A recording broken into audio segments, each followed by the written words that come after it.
Alors, Madame, Messieurs les journalistes, merci d'avoir répondu à notre appel. Merci aussi aux membres de Sur le chemin des artisans d'être venus en si grand nombre, ce qui prouve que notre organisation n'est pas le fait d'une seule personne ou d'un seul conseil d'administration, mais de tout le monde. Sans plus tarder, je vais céder la parole au maire d'Adstock, M. Pascal Binette, qui est sûrement anxieux de nous souhaiter la bienvenue chez lui et de nous révéler les raisons de notre présence à Sacré-Cœur-de-Marie. M. Binette. Merci, merci Pierre. Messieurs, mesdames, bienvenue à Adstock, Monsieur le préfet, M. Croteau, M. Gosselin, M. David. Membres de la communauté qui est en grand nombre également de la municipalité, chers artistes et artisans. Pourquoi Adstock? Pourquoi Sacré-Cœur-de-Marie? Vous savez, Adstock, en 2016, célèbre son 15e anniversaire de fondation. Donc, le regroupement municipal célèbre ses 15 années cette année avec le regroupement qui a eu lieu en 2001. Et pourquoi Sacré-Cœur-de-Marie? Sacré-Cœur-de-Marie est un peu une plaque tournante dans la municipalité d'Adstock. On essaie de développer chacun de nos secteurs. Le conseil, c'est une des priorités qu'on s'est données là, depuis 2 ans, d'essayer de donner une couleur à chacun des secteurs de la municipalité. Et Sacré-Cœur-de-Marie, par son côté culturel, son côté patrimonial, son côté artisan, vous voyez déjà quelques toiles, quelques artistes qui ont déjà œuvré dans le passé pas si lointain, l'année dernière, sur une mosaïque collective qui est à ma gauche. Donc, Sacré-Cœur-de-Marie, on veut en faire une plaque tournante en lien avec le côté culturel et le côté agroalimentaire. Donc, c'est une des raisons pour laquelle il nous fait plaisir à la municipalité d'Adstock, dans le cadre de son 15e anniversaire, de recevoir, dans le fond, comme village d'accueil, le chemin des artisans cette année, donc à l'édition de l'automne. Donc, c'est une des principales raisons que le Conseil a vraiment embarqué dans ce projet-là pour un peu célébrer le côté culturel de nos artisans et d'offrir nos installations au chemin des artisans. Donc, c'est pour nous un honneur, une fierté, et c'est une fierté également pour la communauté de vous accueillir. C'est encore sur le signe de la nouveauté que se déroulera la 18e édition de Sur le chemin des artisans les 17, 18, 24 et 25 septembre prochains. Le maire de la municipalité d'Adstock, M. Binette, vient de vous faire part de la première nouveauté, soit l'appellation « village d'accueil » qui remplace « village d'honneur ». Ce nouveau vocable nous apparaît plus conforme à la réalité. C'est donc la municipalité d'Adstock, plus précisément le secteur de Sacré-Cœur-de-Marie, qui sera le village d'accueil. Mais Adstock ne sera pas la seule municipalité qui va accueillir dans ses limites territoriales plusieurs exposants. En effet, dans le but de répondre à un souhait formulé par plusieurs visiteurs des dernières années, et afin de poursuivre notre mission de faire connaître non seulement les artistes et artisans de la région, mais également de faire découvrir les beautés de nos paysages, nous avons décidé de favoriser le regroupement d'exposants aux 4 coins géographiques de notre territoire. Donc, en plus de Sacré-Cœur-de-Marie à l'est, il y aura des exposants à Saint-Jacques-de-Leeds au nord, Saint-Ferdinand à l'ouest et Saint-Joseph-de-Coleraine au sud. Tout ça sur le territoire presque de la MRC des Appalaches, puisque Saint-Ferdinand fait partie de la MRC de l'Érable. Sauf que nos statuts et règlements de la corporation prévoient qu'on peut avoir des exposants venant des régions des 2 MRC, de la MRC des Appalaches et de la MRC de l'Érable. J'ai le plaisir d'avoir à ma droite le préfet de la MRC des Appalaches, à qui je vais céder la parole le premier, parce que la MRC, c'est un partenaire très précieux que ce soit par le biais de la SDE ou une autre de ses créatures qui est le Tourisme Région de Thetford. Si on n'avait pas ces deux organismes-là pour nous aider, et même la SDE et le tourisme, mais également la MRC, qui nous aide beaucoup. Bien, tout d'abord, le chemin des artisans, pour moi, c'est quelque chose d'unique. Le chemin, c'est un axe de développement. Un chemin, c'est un endroit où on se rend pour faire quelque chose. Alors, ça fait partie, pour moi, là, du développement. Puis les artisans, bien, c'est le milieu de vie. C'est la création, c'est la créativité. Alors, le chemin des artisans, ça fait longtemps qu'il existe, c'est une perle pour nous. Puis, il y a très peu d'organisations qui peuvent nous offrir sur l'ensemble du territoire, pas juste sur une partie du territoire, mais sur l'ensemble du territoire, une proposition de développement comme celle-là. Quand je parle de territoire, bien, j'inclus évidemment nos voisins, parce que travailler inter-MRC, on ne le fait pas suffisamment et c'est un plus pour tout le monde. Alors, bravo. Je suis vraiment content qu'on puisse développer comme ça les territoires. Tout à l'heure, M. Sévigny parlait de nos axes de développement, la SDE puis l'Office de tourisme. On a failli ne plus les avoir parce qu'on a été confrontés à des situations, mais au contraire, on les a maintenant, puis on va avoir des organismes encore plus forts. Fait que travailler pour l'ensemble du développement du territoire, c'est extrêmement important. Et j'espère que bientôt, on pourra annoncer qu'on aura un centre des congrès qui, lui aussi, servira pour l'ensemble du territoire. J'ai demandé aux maires des 3 autres localités géographiques là, de nous adresser quelques mots.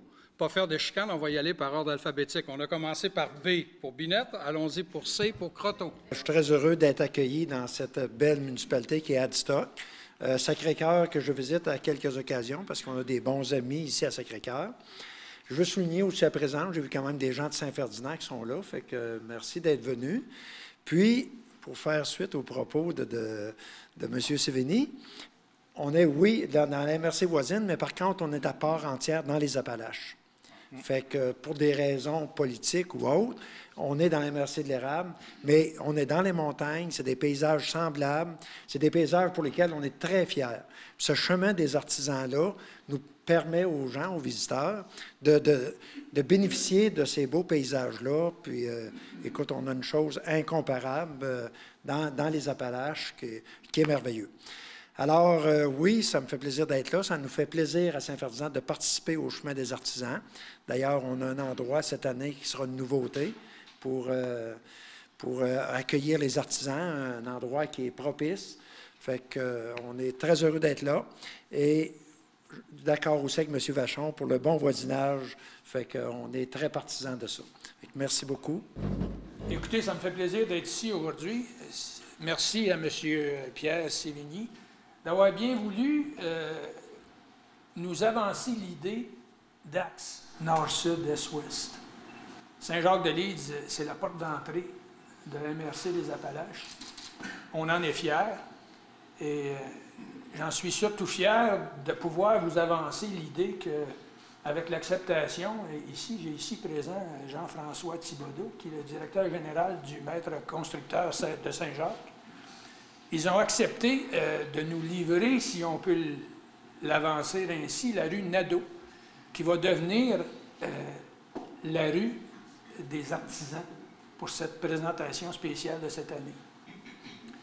Ils ont accepté de mettre à notre disposition les 5 maisons modèles qui sont sur cette magnifique rue.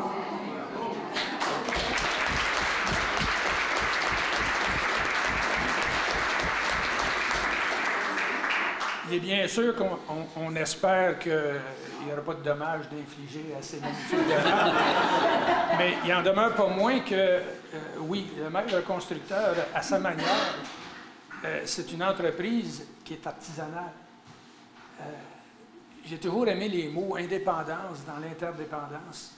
Et le chemin des artisans nous démontre que les artisans n'ont pas de frontières. On le voit, c'est inter-MRC.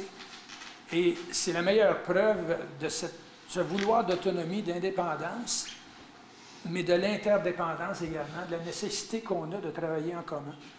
Et je suis absolument fier de travailler dans ces axes-là et de garder cette définition qui nous est chère. Alors, je vous invite dans notre petit coin de pays, au nord de la belle région des Appalaches, à venir exprimer votre artisanat chez nous. C'est avec grand plaisir que nous avons répondu à l'invitation du Comité du chemin des artisans, qui, en passant, je dois féliciter leur travail excellent pour les avoir suivis depuis quelques années déjà. Ces bénévoles-là accomplissent pour la région, non seulement pour nos localités, mais pour la région, et même, ça dépasse nos frontières, un travail exceptionnel, et ça fait connaître leurs œuvres. On est un petit peu jaloux, on aimerait les conserver chez nous, mais les ouvrir à le plus grand nombre de personnes possible, je pense que c'est le but souhaité, parce qu'ils y mettent une couleur et une passion qu'on ne retrouve pas souvent ailleurs, et c'est très bon de les faire connaître dans le plus grand espace possible. Donc, nous autres, on va avec plaisir vous accueillir à la municipalité Saint-Joseph-de-Caulin, dans le beau secteur sud. Maintenant qu'on est sur la carte, sur la map, comme on dit, là, depuis quelque temps, parce qu'on a été un petit peu isolés, ça va être justement à côté de la route 112, la nouvelle route, à la salle de l'Arena. Un petit inconvénient, c'est l'escalier, de monter l'escalier pour aller en haut de cette salle-là. Mais je pense que ça va en valoir la peine d'escalader quelques marches pour voir le magnifique travail qui va être exposé là, dans la salle pendant ces 2 fins de semaine. Donc, nous sommes vraiment contents de vous accueillir et j'espère que ça va être une réussite sur tous les plans. J'ouvre juste une petite parenthèse pour vous dire que oui, il y aura des artisans aux 4 coins géographiques, mais en plus, il y aura des artisans dans leurs propres ateliers aussi. On ne prendra pas les quelques 50 artisans puis les répartir dans les 4 corporations municipales qu'on vient de vous parler. Une autre parenthèse, c'est que l'idée de regrouper des artisans aux 4 coins géographiques vient d'une journée de réflexion que les membres du conseil d'administration ont tenue au mois de novembre. À la lecture et à la lumière des résultats de notre sondage qu'on avait fait autant auprès des exposants que des visiteurs, pour constater qu'il y avait un avantage à essayer de regrouper des artisans ensemble pour éviter des déplacements. Par ailleurs, sur le chemin des artisans, a conclu, ça c'est une autre nouveauté, une entente de partenariat avec Auteurs en Appalaches qui organisera un événement littéraire au cours des 4 jours de la 18e édition.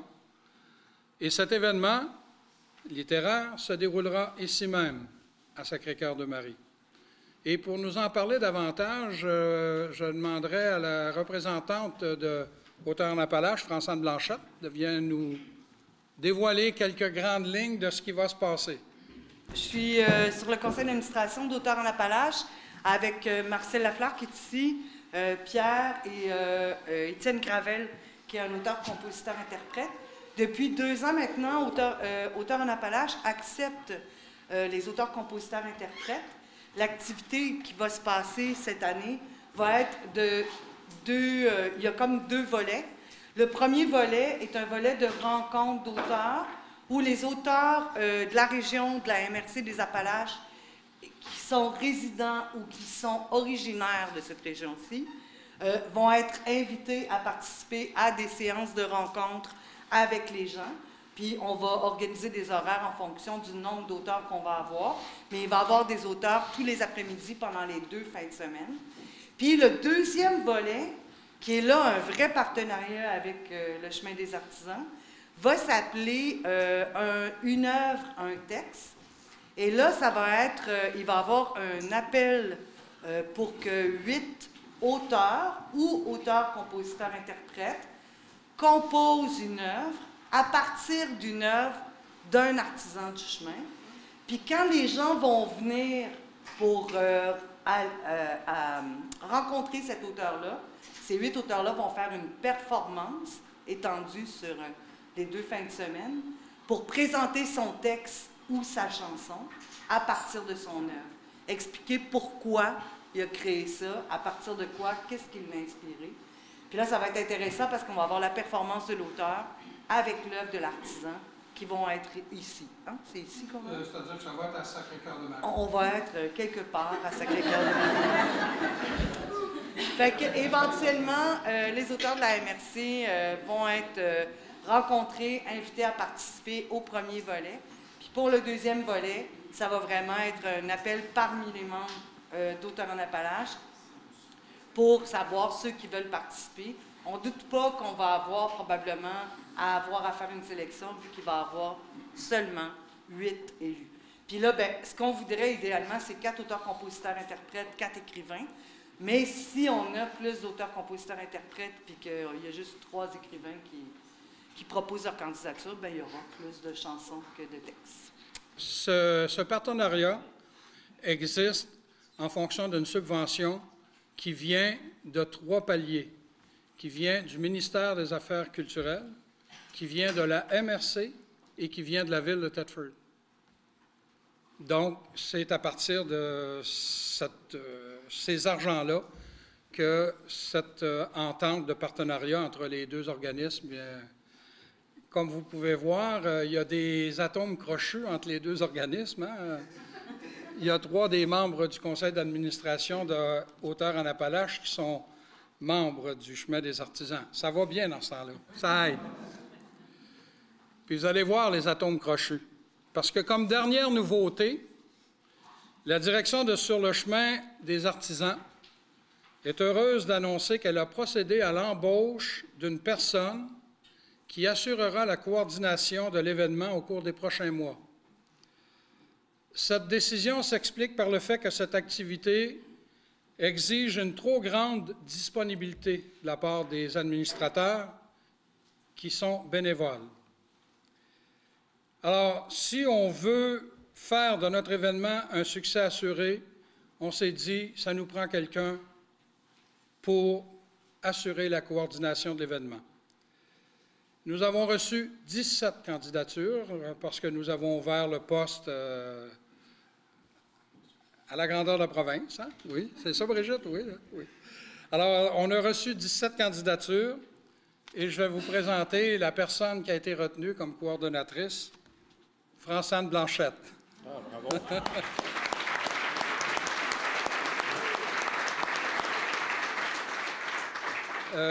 Et là, on commence à récolter ce que les autres ont semé au cours des dernières années. L'année dernière, on a eu le plaisir d'accueillir un autobus de 53 fermières de la région de Québec qui sont venus passer une journée complète sur le chemin des artisans. Et la dame, elle m'a dit qu'il avait l'intention de revenir cette année. Cette année, il va y avoir 3 autobus. Bon, André est encore mieux placé que moi pour le savoir, alors il dit 3. Je peux vous dire qu'à Québec, la dame qui organisait, là, on correspondait ensemble, là, et je ne sais pas pourquoi, elle a peut-être eu peur, mais elle aurait été capable de remplir 2 autobus parce qu'ils ont refusé, puis ils ont refusé. Puis là, à un moment donné, elle regrettait d'avoir dit non aux autres, pas avoir pris les noms. De toute façon, on les a vus débarquer dans notre village d'honneur l'année dernière, qui était à Saint-Julien, là. Quand ils sont arrivés, puis ils ont été accueillis par les fermières de Saint-Julien. C'était quelque chose à voir. Ils se sont promenés dans la partie sud. L'année dernière, disons que le regard ou l'éclairage avait été beaucoup concentré sur la partie sud avec Saint-Julien comme village d'honneur et aussi d'Israéli qui avait la Maison des Traditions. Mais là, cette année, quand la dame nous contactera ou contactera André, bien, on lui suggérera un nouveau parcours. N'est-ce pas? Le nombre d'artisans va être sensiblement le même? Là, on vient de terminer. Là, je te dirais qu'on va avoir 47 artisans plus 4 invités. On va avoir 4 artisans invités. J'aurais aimé vous les nommer, mais on n'a pas eu des réponses officielles encore de tout le monde, là. Les 4 artisans invités vont être répartis dans les 4 pôles.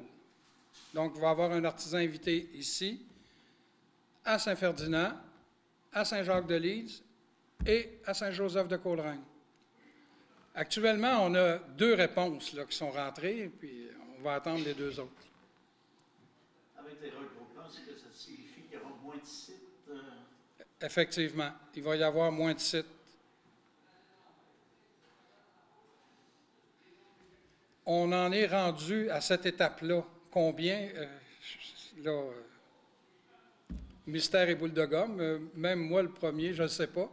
Je suis responsable de la répartition des artisans dans les différents sites. C'est Roselyne et moi qui sommes responsables de ce dossier-là et on consacre notre mois de mars à ça. Ce qu'il y a de plus ici aussi, à Sacré-Cœur-de-Marie, c'est que, de par nos statuts et règlements, les groupes ne sont pas acceptés. Il faut que ce soit un membership individuel. Les membres, ce sont des membres individuels. Il y a 2 ans, dans le premier village d'honneur que nous avions à Saint-Jean-de-Brébeuf, on a accepté un groupe qui était les passionnés du bois. L'année dernière, les fermières de Saint-Julien ont travaillé beaucoup en collaboration avec nous, sans vendre. Mais ici, les fermières de Sacré-Cœur-de-Marie vont faire partie intégrante du chemin des artisans. Et leur site va être indiqué dans notre dépliant au même titre que les autres. Pourquoi? Parce qu'on est dans le village d'accueil. Donc là, on fait une exception toujours dans les villages où on met un petit peu plus d'éclairage.